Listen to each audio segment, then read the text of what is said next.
Hey Mando, I just sold all my X-Force #1 polybag issues. Guess how much I got? This is the way. $3 whole dollars. And a bag of loose change, too. Well, I'll tell you, you ain't gonna get to Terrificon this way. Yeah, you're right. I just feel so undervalued. Underappreciated sometimes, you know?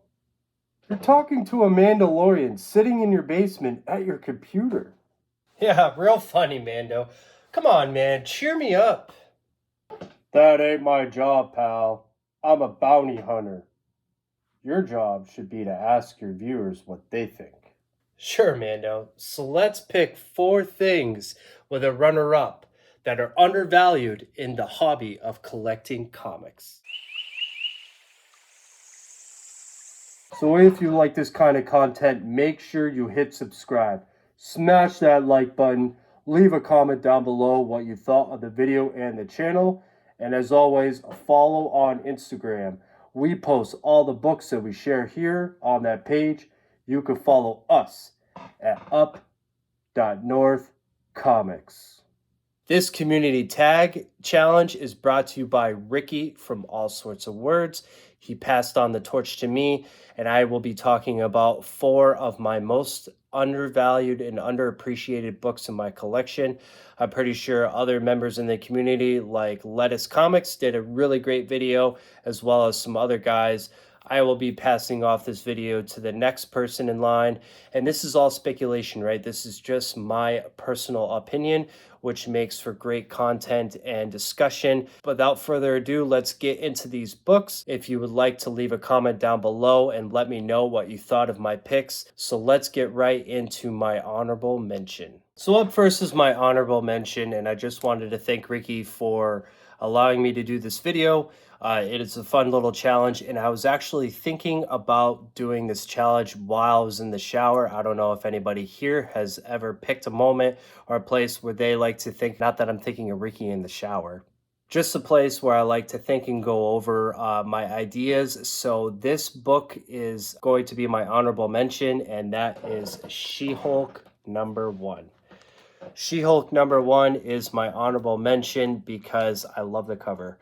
I love the colors, the blue, the yellow, the pink, especially the way that the cover looks.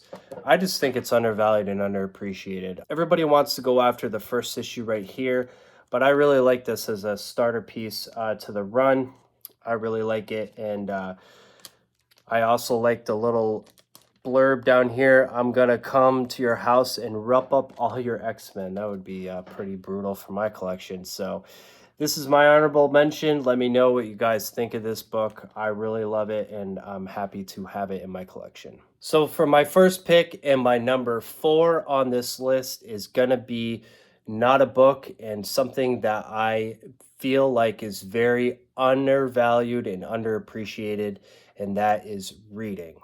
Reading your books has got to be one of the most undervalued and underappreciated things in this hobby.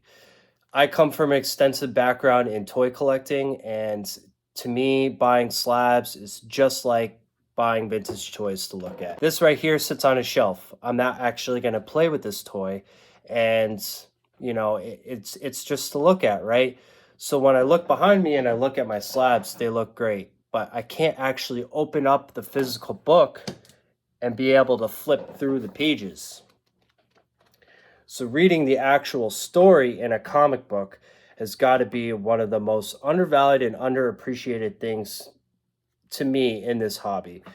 Everybody loves slabs, and I'm not denouncing that, and this video is not to get into that topic or argue that point. As you can see behind me, I have plenty of slabs, but I am mostly a raw collector because I like to read the stories, and when I'm done, it gives me more meaning to the book, and it allows me to build a relationship with the book. I don't know if anybody else feels this way. You know, there's a lot of nostalgia tied into comics, but a lot of it has to do with the interior pages and the words that are coming out of the book. And I have bought in the past some books for my collection just strictly because they're story related. And to me, without reading your books, it doesn't really seem like collecting is complete. So let me know what your thoughts are down in the comments. Do you guys like slaps? Do you like raw books for the same reasons as me, that you like to read your books? So number 3 on my list is actually a book this time, and that is Alpha Flight number 121. Now, I asked some fellow collectors that I talk to on a regular basis how they thought of this book, and I think that it's undervalued. So let me know what you guys think, but here is my opinion on this book.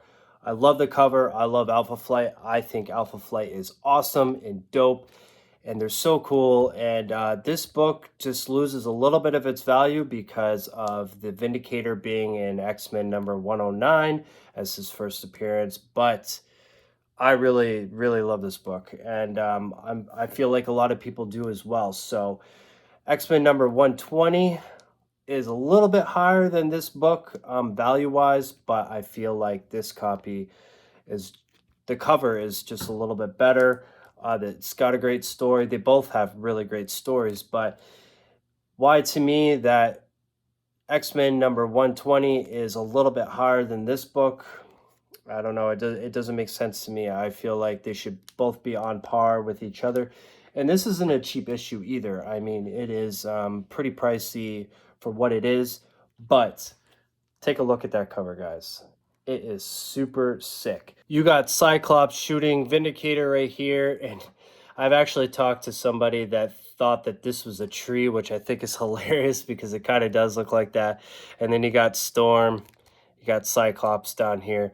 I think it's a really, really cool cover. And the number 2 most undervalued comic in my collection is The Amazing Spider-Man number 46. This is the first appearance of this guy right here, the Shocker.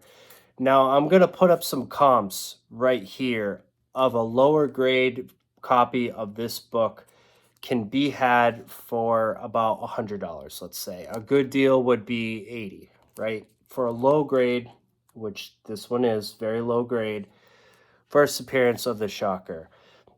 This is sub 50 ASM right here. And the Shocker is still a relevant character today in the comics, in the movies. He's still being used. So why is it that Rhino, the first appearance of Rhino, is this price right here, but Shocker is, around $100 or so for this issue? And I was talking to some people that believe that Rhino is a way more popular character, and I'm not going to denounce that either, but Shocker is still a pretty popular character for early ASM, and it's valued that cheaply.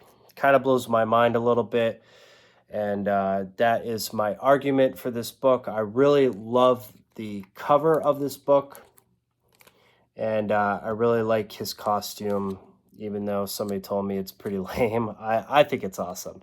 So let me know what you think. Would you put the Shocker as like a B or C tier villain, or would you put him a little bit higher? To me, I'd put him a little bit higher, and I would feel like this book would be worth a little bit more, probably in the 150-ish range, but that's just me, and I'm glad to have it in my collection for the price that I got it for. And the number 1 most undervalued and underappreciated comic in my collection, it is Community Friendship.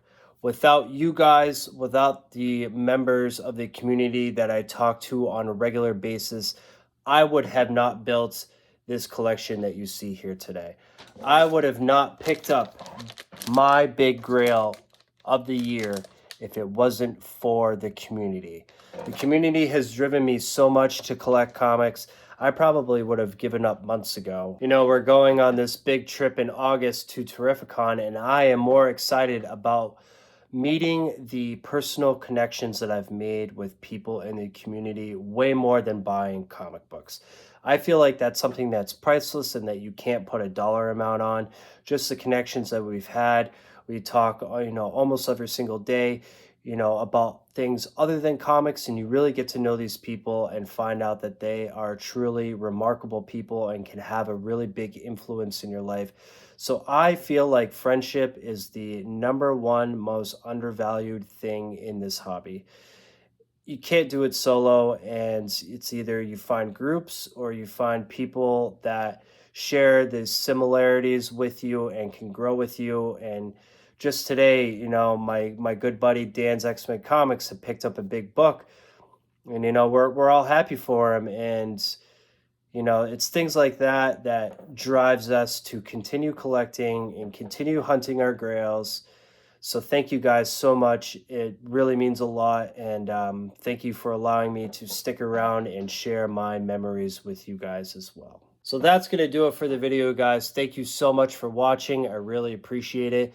And what do you, as the viewer, think are the most undervalued and underappreciated books in your collection, or just things in the hobby that you think that are underappreciated? I want to hear about it. Leave me a comment down below, and we will see you on the next video.